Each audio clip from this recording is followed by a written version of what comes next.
Laws of evolution, involution, and revolution. This is a very beautiful conference because it lets us see the cycle of life. Here we understand what we came for, what's the process of our soul, how does the wheel of samsara works.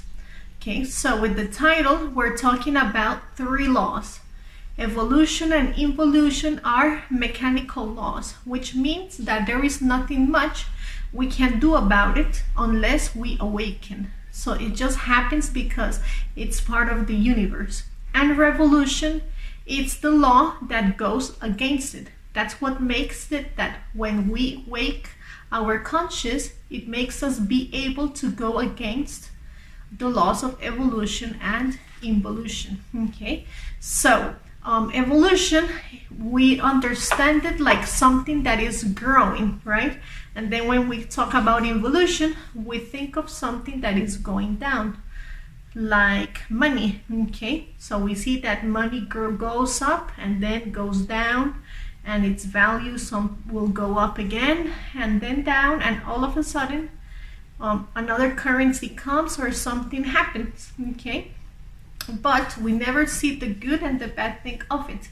Okay, but it grows because of something and it goes down because of something. Okay, so in evolution is when something begins pure. Okay, it's, let's just say that it's perfect and it begins to grow. But when it begins to grow, it stops being perfect because people modify it. Okay, thinking that it is the best and that is how it should be. Like nowadays we say, well, yeah, you know, times have changed and that's why now you do this, and that's why things long time ago look like if they were wrong, but that is not true. If we go back, I mean, the more we go back, the more pure everything was. Okay, for example, food. Okay, nowadays we have these really big tomatoes, big potatoes, and we would consider that like good, you know, we have more food.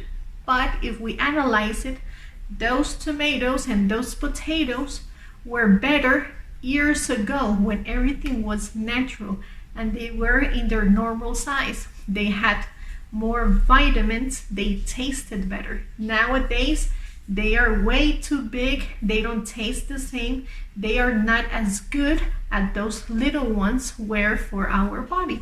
Okay, so that is what it is of evolution. It's that something that is growing, but we see it as something positive. But that's why involution comes, because it is not as positive as we thought. Okay, for example, my grandfather,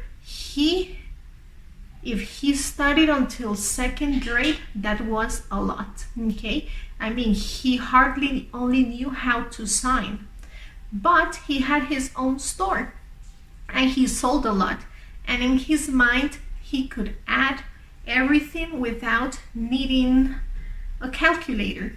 He would just look at the prices and he would start counting in his mind. It wouldn't matter how big, how long the list was. He knew it. He just began da da da da. He would tell the person, okay, you owe me this, it costs that.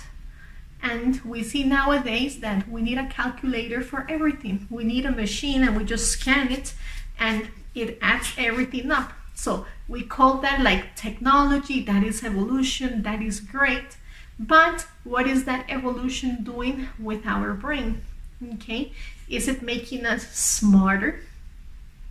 What's going to happen the day that we don't have technology? Okay, are we going to be able to handle it?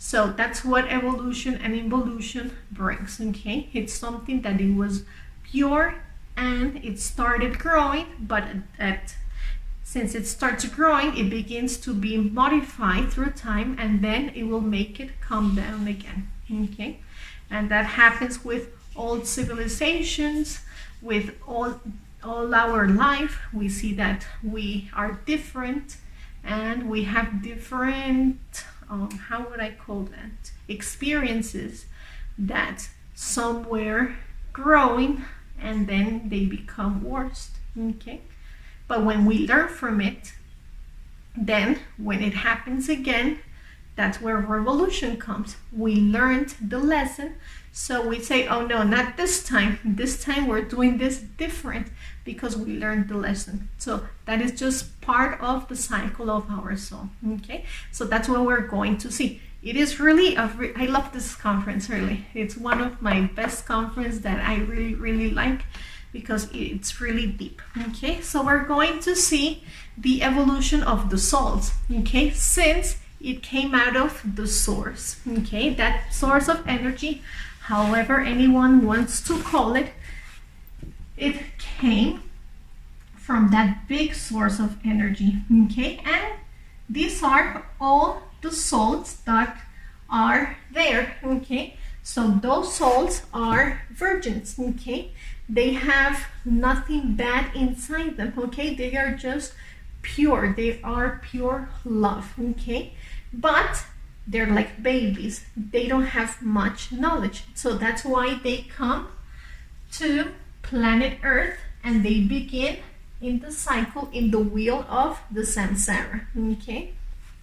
So let's say that we're going to take this soul, okay, so this soul came from that source of energy and comes to planet Earth, and it's going to begin at the mineral kingdom, okay. So here, every soul and every person and every animal and everything that is alive in this planet, it has 3 manifestations, okay. That means that in this 3rd dimension we have a body, okay, a physical body, okay. So here it is seen, and we're going to see how that soul in the different kingdoms has that physical body. In the 4th and 5th dimension, it has another body, okay, like, let's say, like a ghost, for you to understand it better, but we'll see during the way. And in that 6th and 7th dimension, it is a soul, okay, the conscious, what is receiving all that experience, okay, all that information. So the soul comes and it begins the cycle at the mineral kingdom. So obviously, as the name says, it starts being a mineral, okay. So in this 3rd dimension, here in this 3rd dimension, it is a mineral, a rock, salt, sand, okay. It has its manifestation in this 3rd dimension, okay. In the 4th and 5th dimension, it is a gnome, okay. So here in that dimension, it is a gnome, and the 6th and 7th dimension, it is what it really is, okay. It's a conscious, okay. So it begins in that mineral kingdom. There, it's going to be different kind of minerals, okay. Sometimes it will be any kind of mineral, gold, for example, and it's going to learn what is gold for. Then it's going to become a diamond, for example. Then it's going to become salt, and it's going to learn, for example, what's the salt good for, okay. So for example, it's going to learn that if you use it much when you're cooking, then it is bad for the health, that food should have like just a little of salt. It's going to learn that if a person has the foot swollen, and if they put it in hot water and add salt, then the foot, it's going to feel better, and it's not going to be swollen. So it learns that it also heals. It's also going to learn, for example, that it is also used for good and for bad luck, for example, okay. So when a lot of salt spills, it brings bad energy, okay. But if you use salt for protection, it's something good for you, okay? So it's going to be learning all of that in those different kind of minerals. It's not going to be all the minerals, it's just going to be some minerals, okay?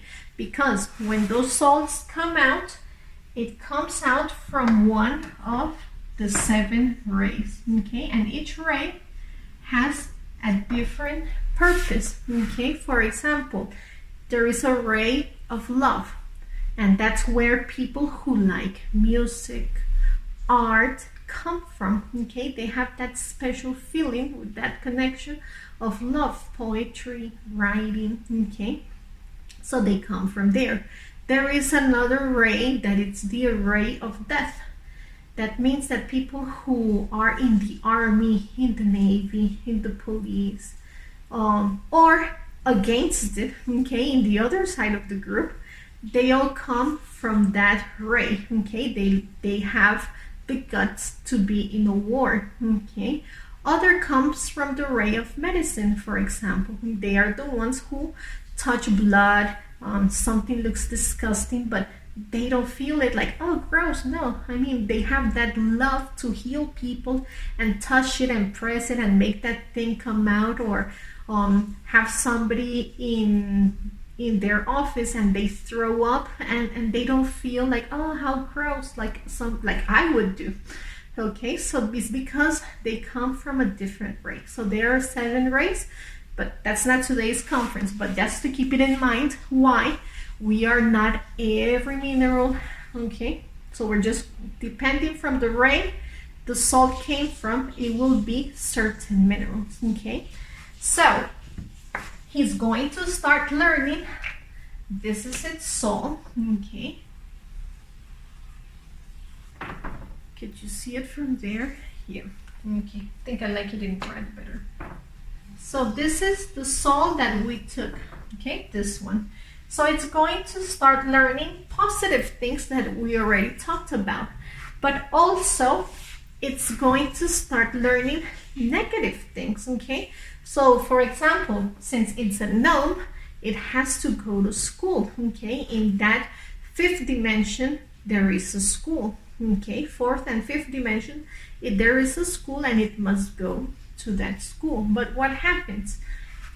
Like any child, it begins to feel lazy.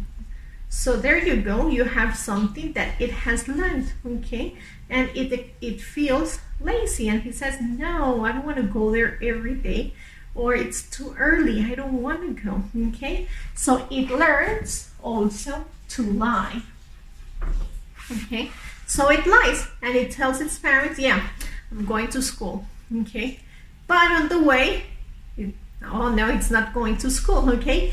It comes and manifests itself in this 3rd dimension, and it hides people's things, okay? So for example, you have your keys and you know you left them on the table, and then you're like, oh my God, but I know I left them in the table and they're not there anymore.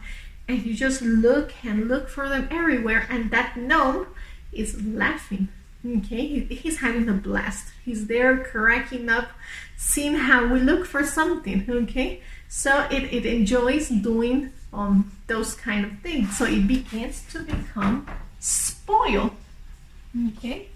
So he learns to be spoiled. They also begin to learn, or not to learn, they begin, because it has feelings and it has that emotional brain, so it feels, and it begins to feel things that are nasty, and he likes to look at people having sex, for example, and he enjoys it, okay? So there is where lust also begins to grow in that soul, okay?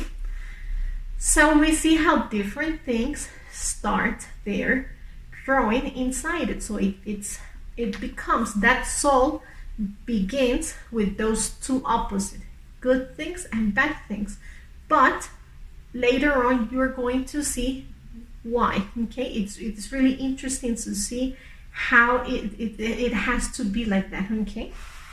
So after it has been in the mineral kingdom enough time, many years, of course.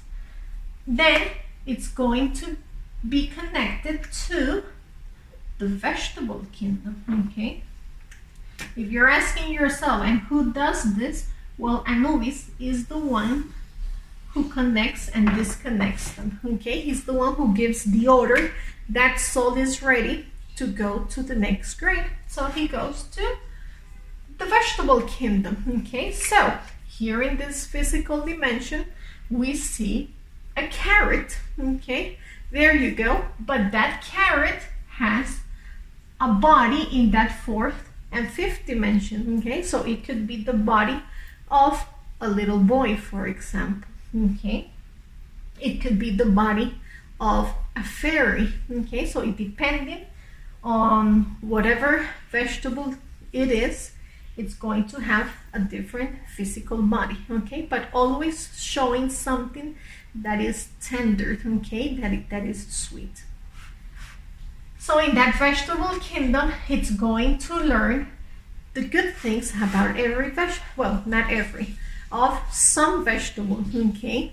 What vitamins does it have, in what different ways it can be used. For example, oh, how can this plant be used as a mask, okay, a mascara, and you put it on, and it okay, well, that widens your freckles and your stains.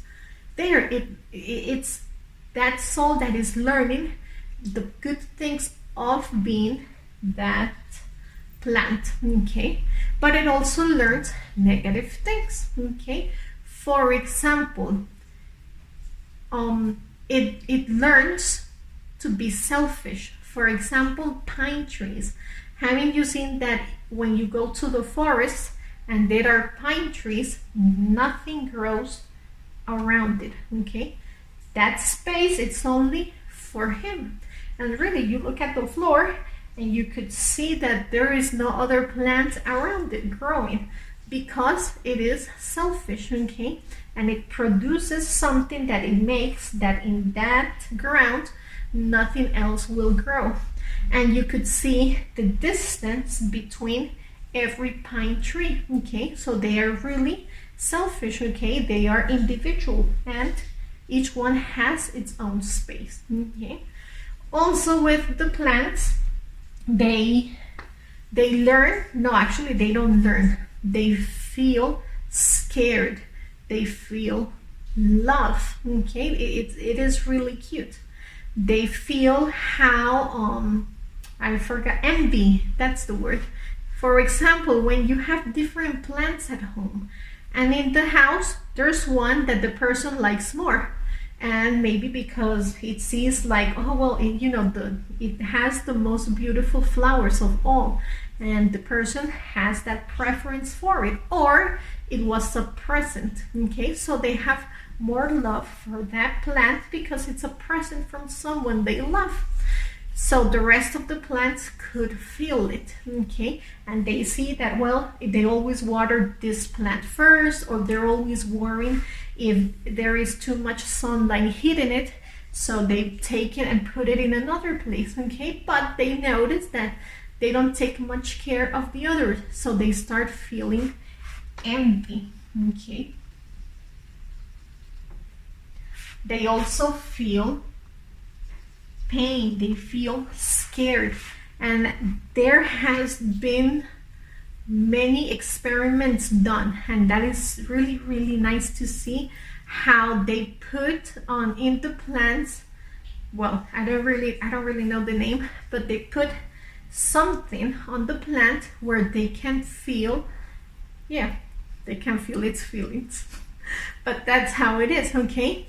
And they did an experiment where they put up a plant and they gave it a really good owner, okay? And they felt how that plant was happy every time the owner would come near, talk to it, touch it, water it, okay?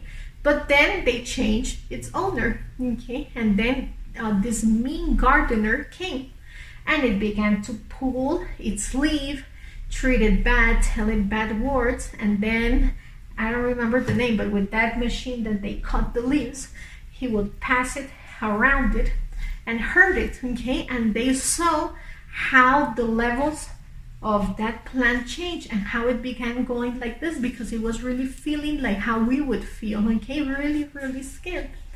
Then the man left and the plant obviously was down, and when it's the good owner came, that plant felt happy, felt safe, okay, and the owner took care of it again, and the plant began to grow again. And guess what happened? They called the mean gardener to come back when the plant had already grown again. And that mean gardener hadn't even come in the room when that plant was so scared, and it was going like that because it had felt already that he was already there. So it felt its vibration and it already knew that he was in the house, okay? So there's how we could really prove and see how really plants are like us, okay? They really have feelings, okay? So if the plants have those kind of feelings, so do the minerals, okay? We can see how minerals protect us, how minerals heal, because they are alive, because they are beings that are alive, okay? So after it has all that wisdom in that vegetable kingdom, it's going to be connected now to the animal kingdom. I'm getting a call, sorry. Oh, darn it. Whoops. There we go. So it's going to be connected to, I'm losing this color, it's gone. Okay, no more blue here. So it's going to be connected to the animal kingdom afterwards, okay? There it's going to be different kind of animals according to the ray it came from, okay? So it learns beautiful things. For example, animals really give us lessons how to be a parent, okay? I mean, that is so beautiful how they teach us how to be parents, okay? How they have their babies and they're with them just until a certain time, and when they're big enough, they let them go, okay? And we don't let them go. We're there still. I mean, they could be 30 or 40 years old, and for us, they will always be our little kids, and we're going to be always worried about them. If they buy themselves a motorcycle, for example, we're going to be always worried, okay? Calling them at night, are you already home? Always worrying that maybe they will have an accident. Maybe somebody will try to steal their bike, that maybe they would slip, that oh my God, it's raining and it's slippery outside, or that it's winter and he's in that motorcycle. So we never let them go, and we see how beautiful nature is, okay? Animals, they just feed them until a certain time. They teach them how to fly, and after a certain time, they just let them be. They let them be free. Thing that we don't do, and that is one of the most beautiful things that we could do for someone. Is first of all, for we as mothers, we could do two beautiful things as women, okay? One is to give life, and the second is to give freedom, okay? And animals teach us that, okay? They teach us how beautiful it is, that they are not selfish, how beautiful they just give life, and how they just give freedom, okay? And then it also learns the negative part, okay? In that negative part, they learn, for example, how to kill, okay? It is self-defense, yes, it is. But the soul is learning, okay? Let's not see it as the animal, because then we will say, well, yeah, you know, it's the jungle. but it is the soul that is learning. Okay, so the soul is learning something negative, okay, that it is to kill. So that's why I call it that it's something wrong. Okay, though there it is self-defense. For the soul, it's something that it is against it. Okay, like, oh my God, you know, go there and kill a brother, another soul. So that's where it begins to pollute itself. Okay, the soul begins to get darker and darker, because it's learning things that, though it will be useful for it, it is something that it's making its soul become darker. Okay, so it learns also about anger.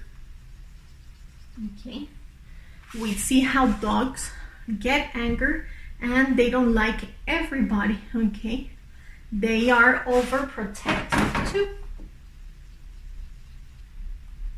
So those are the kind of things that the soul learns during that cycle. Okay, so after it has been for many years in the mineral kingdom, vegetable kingdom, animal kingdom, it's finally going to become human. Okay, so it became human,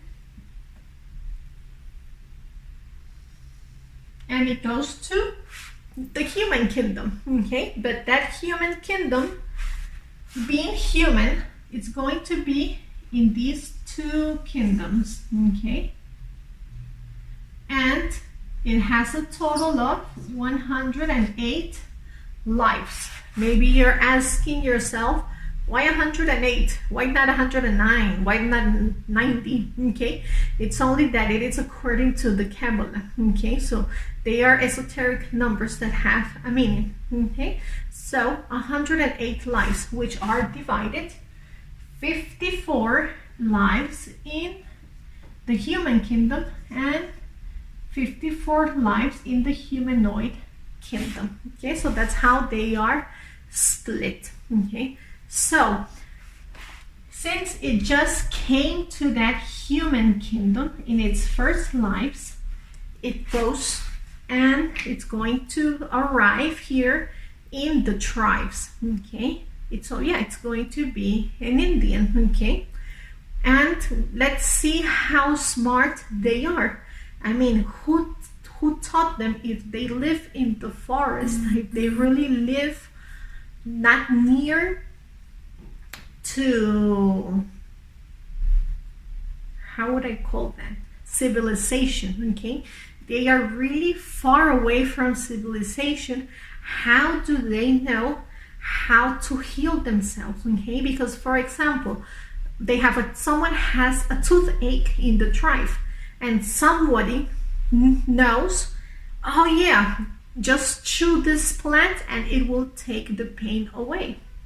How do they know which plant? Okay, that there's a stomach ache, they know how to heal it. Okay, different kind of mosquito bites, they know what plant to place over it and make it better. How to give birth, for example.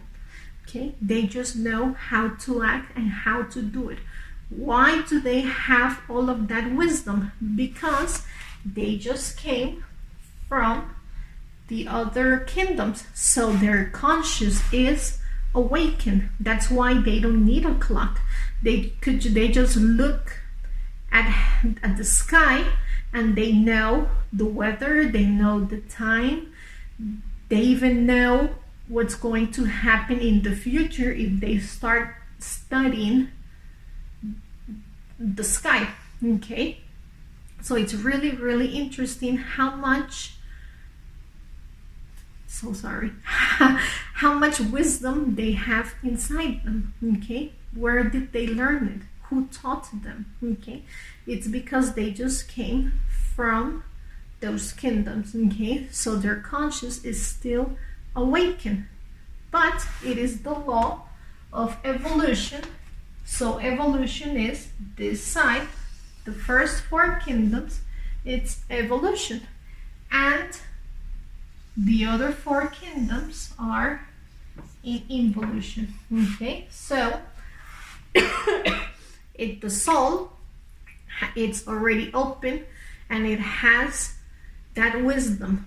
Okay, but it's going to start the process as a human being to go in involution. So what does it need? It needs to get closer to civilization, because first they learn to make their own houses. Okay, they learn to go get the crops. Okay, they learn to make their own fire, to wash their own clothes. But during time, in their next lives and next lives, they begin to get closer to civilization. So the soul discovers light. Okay, oh yeah, you don't have to go get wood and make a fire. No, you just press here and boom, there you have fire. Oh look, it's nighttime, but we have light. We don't need to make a fire at night. They learn there's a washer. Wow, I mean, I don't have to wash my clothes there anymore like all that time. Go to the river and wash the clothes. No, you just put it in that machine and it's all done. Okay, television, for example, they didn't know what that was. Okay, so those kinds of things are making that soul to go to sleep. Okay, so the conscious begins to fall asleep. That's why we don't remember things anymore. Okay, we don't remember our past lives. We look at the sun and we have no idea what time it is. Okay, we know the basic thing. Oh well, the sky looks great, it's going to rain. I mean, really, that's not wisdom. It's not the same wisdom as we had when we were in the tribe. And when we were in the tribe, we knew really things that would be like, wow, looking at the sky, and you just knew certain things. Okay, so the conscious starts falling asleep. Okay, it also starts learning how to smoke, how to drink, how to steal, for example, how to hurt others. So we see how the soul begins to get darker and darker, but that's the point. Okay, it was the point that during that evolution it will be learning a lot of things, and in that evolution for it to start getting darker and darker during each lifetime. That's why we see that nowadays we say that, oh well, many people say that it is the end of the world. Okay, because look how things are, how everything has changed, how much violence there is. But it's because it's part of the evolution of the soul, of our soul. Okay, so we have gone through many years. Okay, and all of a sudden we start learning things again from that time before. Okay, we start experimenting things that we would call them strange, but they are not strange. Okay, have, for example, an out-of-body experience. Okay, well, that was normal when we lived in the tribe. Okay, but nowadays, for people who live in the city, that's something strange. What are you talking about? Having an outside body experience, and what is that? Okay, so many people will call it different things, but it is something natural. Okay, it's a natural experience. Other people, well, not everybody, at the right time, it's going to start learning about energy, for example, and they begin to conscious themselves that this physical body is energy, that the body is just a vehicle, but that what's in it, it is made of energy, and that with that energy we could do many things. For example, heal ourselves. Okay, so people start learning how to heal themselves, because we are a source of energy, and with our own energy we heal ourselves.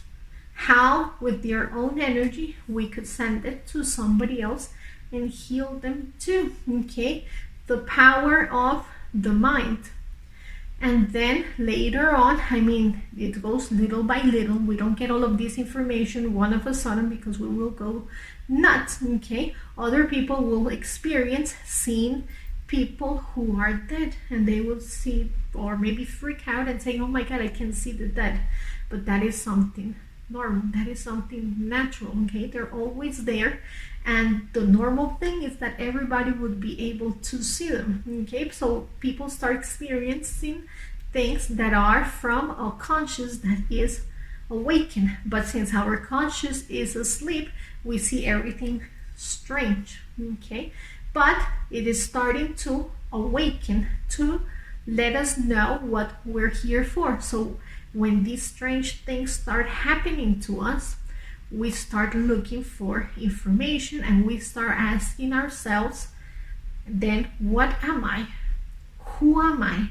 What am I doing here then? What's the point of living? When we start discovering things like that. Okay, so the more we're in this process of awakening our conscious, the more it becomes to, it starts opening, and things start happening to us, and all of a sudden somebody gives us a book, for example, and we're like, oh my god, but in that book it was actually what I was asking myself about, those outside body experiences, and this person just gave me that book.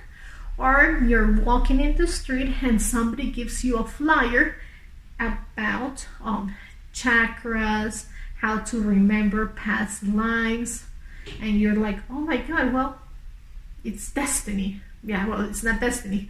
You're ready to start revolution, to go against the law of involution and evolution. So it's time to go back to that awaken, I forgot the word, soul conscious. So it's time to go back and awaken that conscious. How are we going to really awaken that conscious?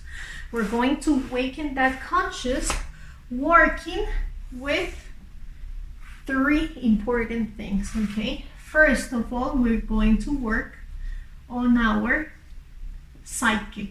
Okay,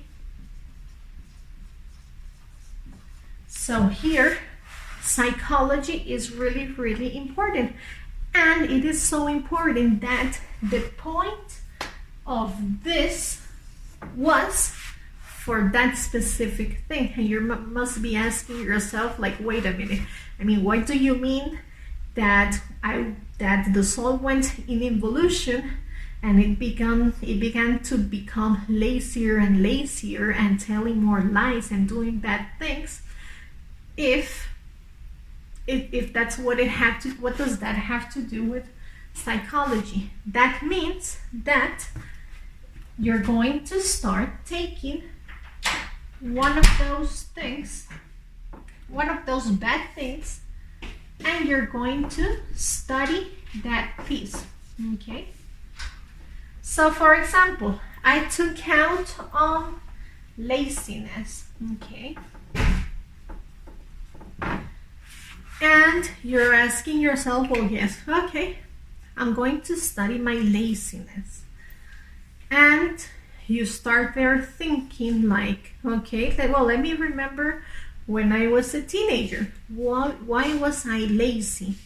Well, I was lazy because it was boring to clean up my room.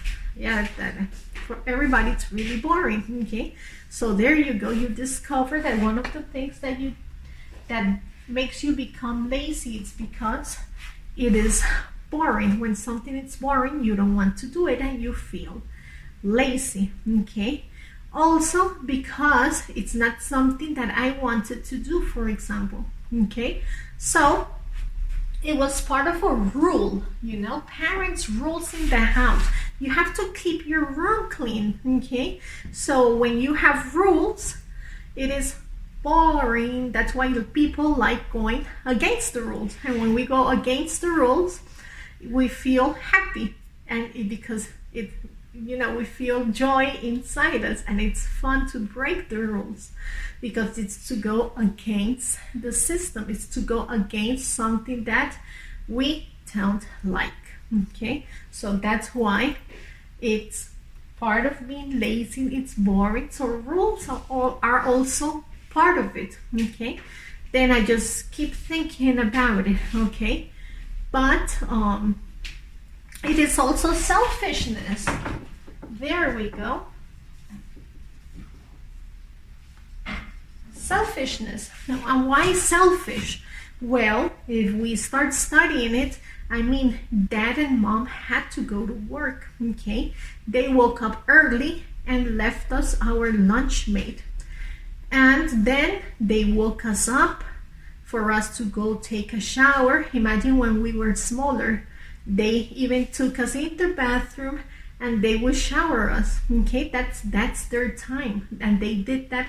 Imagine they had to wake up 2 or 3 times, 2 or 3 hours before the time they had to wake up if they didn't have us. So that is love. They really loved us, and they did it that way. Yeah, because it was for love. So they did a sacrifice. They sacrificed their sleep. They sacrificed their laziness for love. And the least that we could have done was to help out, wash the dishes, keep our room clean, keep our closet neat, okay? But we were unconscious about it, okay? We were not conscious about what they had done. Think that in this moment here, we're being conscious about it. If we would have been conscious about it when we were teenagers, then we would have done it with love, okay? We would have paid them back the same way, doing a sacrifice. But in that time, we are not conscious, okay? But look, now that I'm here studying that defect, I'm learning, I'm becoming conscious, okay? So now that I am comprehending it, when I have a child, it's going to be for me much easier to explain to him about it, for him to understand that it is not that I am making him do this, okay? It is that it is a teamwork, and if he understands it and I make him see, well, this is the sacrifice I do, not because nobody's asking me to, it is because I really love you, and I need you to help me out. Well, that would make that teenagers' laziness will be less, okay? And I wouldn't have to be, maybe, all teenagers are different, all families are different, fighting all the time, okay? Here we would have a conscious way to speak to people, and this is what this is about, okay? So there, if I keep on studying myself, I discover that there was anger behind that laziness and selfishness. There was anger. Why? Because every time they would send me to clean, I would answer them in a bad way. Okay, I immediately began to get angry.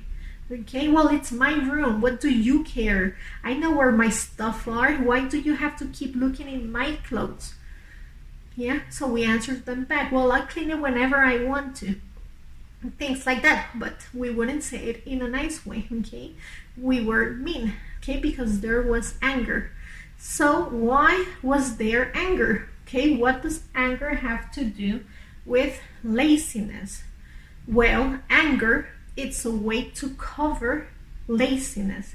Why? Because if I kept my room clean as my parents wanted, what was going to happen next? Well, the next day when I came back from school, since my room was already clean, then, oh, well, sweetie, go wash the dishes. And the next day, well, here is the broom for you to clean up. So you knew that every day, if you kept everything organized and clean, and if you were nice, you're going to have more things to do. Okay, so anger knows it. Laziness knows it. See? So unconsciously, we answer back with anger, but it's just a way to protect our laziness inside us. Okay, so there, the more we begin to study any defect, we start comprehending everything better and understanding the rest of the people around us. Okay, every defect that we discover, then we ask our conscious to destroy it. Okay, because we cannot keep it inside us. When we say destroy it, it means that every defect that I have inside is going to go away. Okay, because I created them. Since I created these defects, I am the only one who can clean that soul. How am I going to clean that soul? With my own comprehensions and asking my conscious to eliminate that defect, that things that I discover. So I ask my soul to kill my laziness, kill that feeling of being boring, kill that feeling that doesn't like following rules, kill my selfishness, kill that anger. Okay, but this is a really big job, because here I'm just studying laziness about cleaning when I was a teenager, for example, but I have more things about being lazy. So studying laziness at school when you don't want to go there, when you don't want to do your job. Study laziness at work, that you feel that you have to do it because you need money. Laziness being a housewife. Okay, so there you're going to start getting more information all about oneself. So you're going to keep learning and learning more about yourself. Okay, so only you know the real truth, and you're going to discover your own truth. And everybody doing this is going to discover their own truth. Okay, that's why when they have asked the big masters what's the truth, they always kept quiet. They never answered it, because the truth is inside us. But how do I discover that truth? Studying my own self. Okay, so that's the pillar of psychology. Okay, then we have art, which is sex. Okay, the more we start getting in these studies, we learn about alchemy. Okay, chemistry. Something tells me I wrote it wrong. Yes, I did. Sorry about that. Chemistry. Okay, how our body works, how our energy works. Okay, so here we will learn about Supra sex. Okay, that means to awaken the Kundalini. That word may sound very familiar to you. Okay, so the Kundalini is the most powerful energy that every person has. Okay, and that energy is here in our back here in our coccyx, and there is a snake that it's there. Okay, what we must do is to make it awaken, for it to go up through our spine and open all our chakras. If it opens all our chakras, we're going to have that wisdom that is inside them. Okay, we're going to awaken those powers that are inside us. Okay, how does the Supra sex practice work? It's always with a person that must be a stable partner. Okay, why? Because this is chemistry. Okay, since this is chemistry, each person has different let's just say ingredients, because I just can't remember the word right now. Okay, English is my second language, so it will come to me later on. Okay, but let's just say chemicals. There you go, it's chemistry. So this person, oh, here we have blue and red. This is just perfect. Okay. This person has these chemicals inside him. Okay. And this one has these chemicals inside her. Okay. And they are opposites. Okay. So from when we need light, we need two different wires because they are opposites, and when we put them together, they create energy. Okay, they create life. They are energy.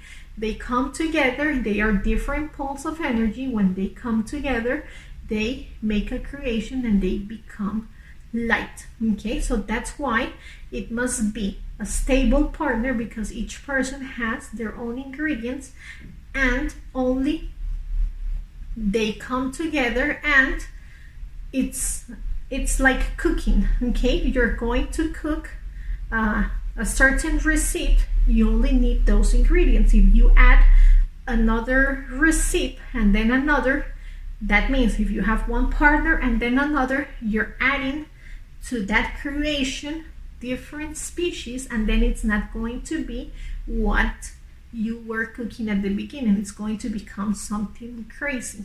Okay, so different poles. So it's a stable partner, and they must be of different sex, because this is alchemy, this is energy, and we need two different poles to come together so they can become light. Okay, and awaken their conscious. Okay, so in this supra sex practice, the objective is that there is no ejaculation and no orgasm. Why?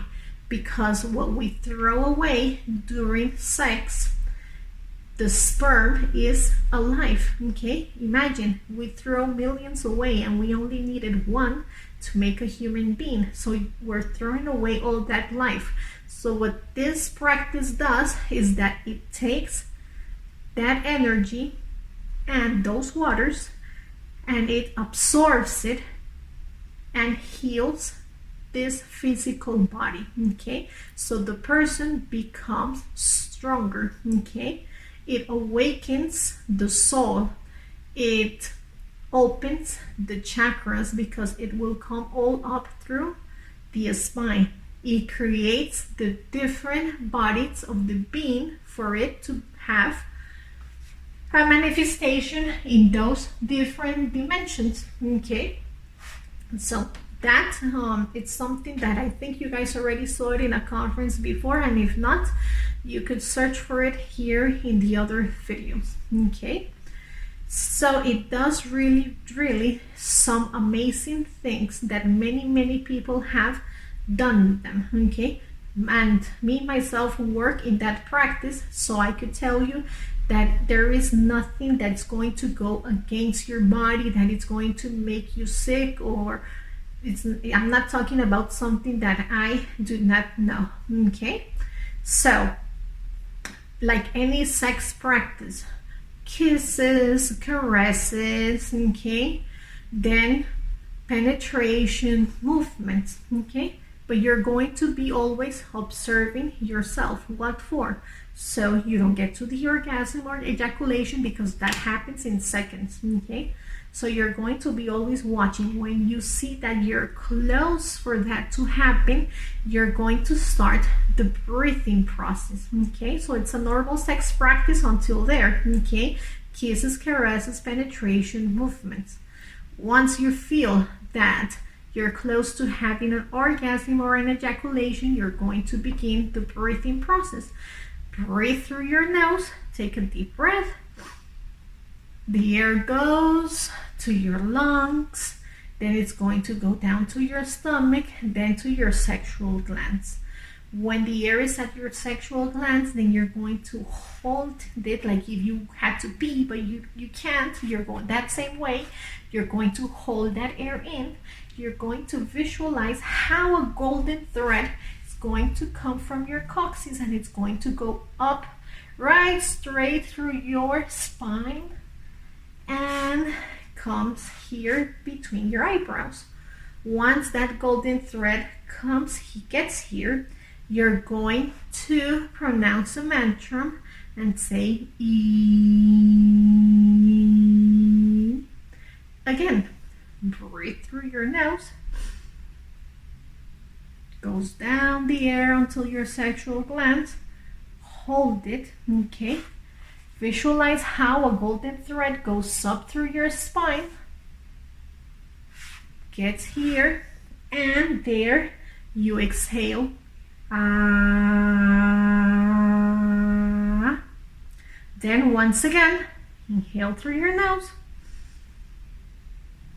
The air fills your lungs, takes it down to your stomach, take it down to your sexual glands. Once again, you visualize, you hold that air in, visualize how from your coccyx a golden thread will come up through your spine, straight, and get here. Once it's here between the eyebrows, then you exhale with the mantra Om. There you have done the Supra sex practice once, okay? You repeat the breathing process as many times as you can, okay? So remember, it's always inhale, hold it when it goes to your sexual glands. A golden thread will go straight through your spine up to your eyebrows. Once it gets that air to your eyebrows, then you exhale with the mantra. E, A, O. Separate, right? The first time E, then again the process, the second time A, again the breathing process, and then O. Okay? When you see that as a man, you're not feeling too much energy, okay, then you start again, well, and the woman too, you guys start kissing again, feeling the energy, okay, the excitement, okay, guy becomes to get hard again, and again you start observing yourselves, and then again the breathing process. All of a sudden the woman is going to stop feeling sexual desire. That means that she's done with her practice. And in the man, he's going to notice that there is no erection anymore, okay? And he never ejaculated, never got into an orgasm, but he's going to see that, hey, look, there's no more erection. What happened? The body is wise, and it took those waters and absorbed it and regenerates the body, okay? So it is a really easy practice. It is also a practice that it is joyful, okay? You really enjoy it, okay? Not because it says you mustn't get to the orgasm or ejaculation. It doesn't mean that it is not, the word just goes away, okay? Excited, okay? That there is no excitement, and there really is, okay? But you just have to learn to do something different. Then later on, when you start seeing the results, then you start loving this practice more and understanding more how it is part of spirituality, okay? So this is sexual spirituality, okay? And the last pillar of that revolution is sacrifice for human beings, okay?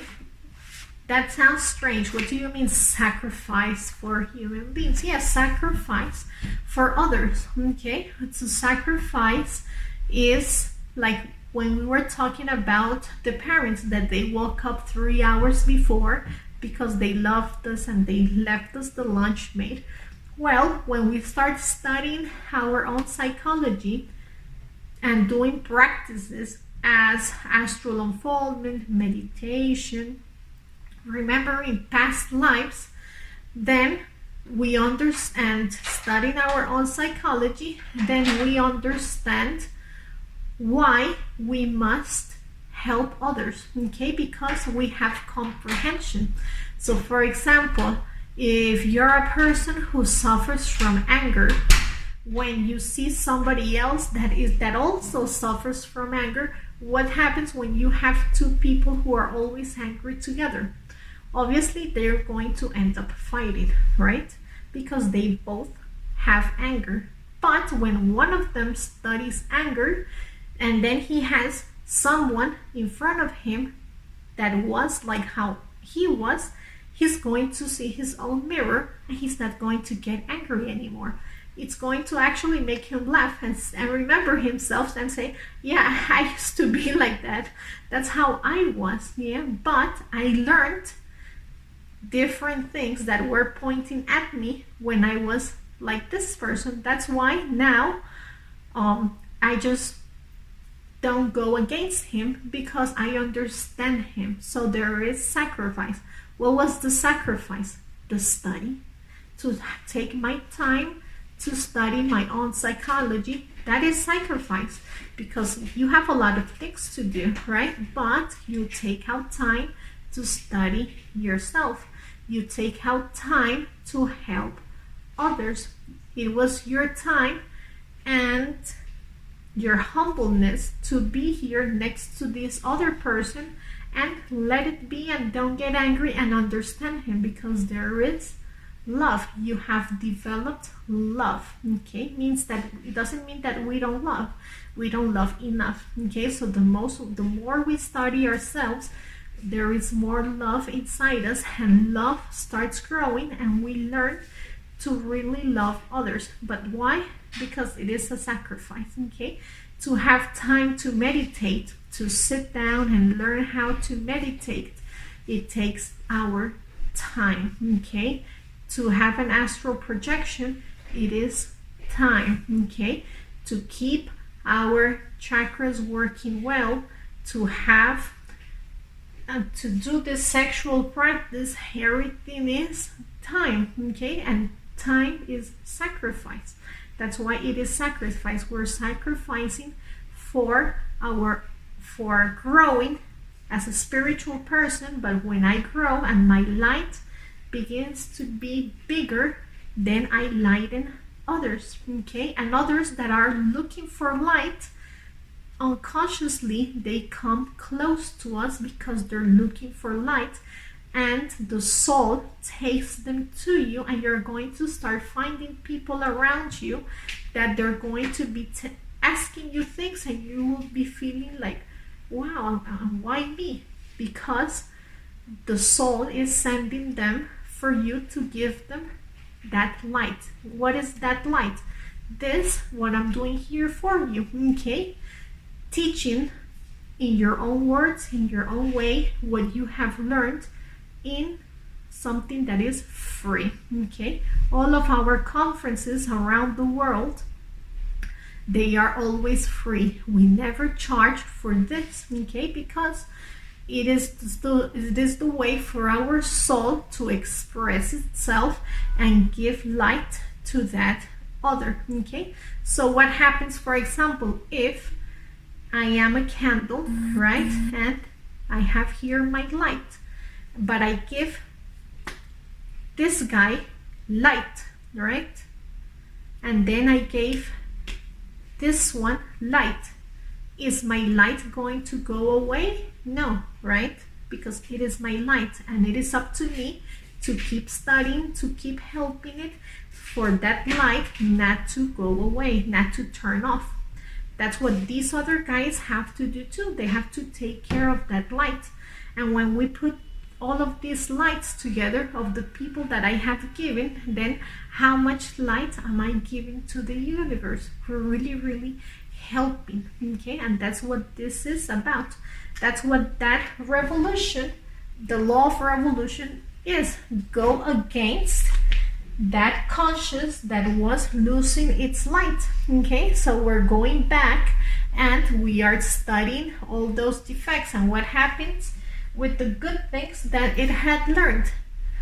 Since we are awakening our consciousness, those good things that we had learned are coming back, okay? And without needing to go study about plants, that wisdom is going to start awakening inside me. Okay, and I'm going to start by intuition, knowing that maybe if there's something happened to me here in my skin, something is going to tell me to take a little peel of banana and put it there.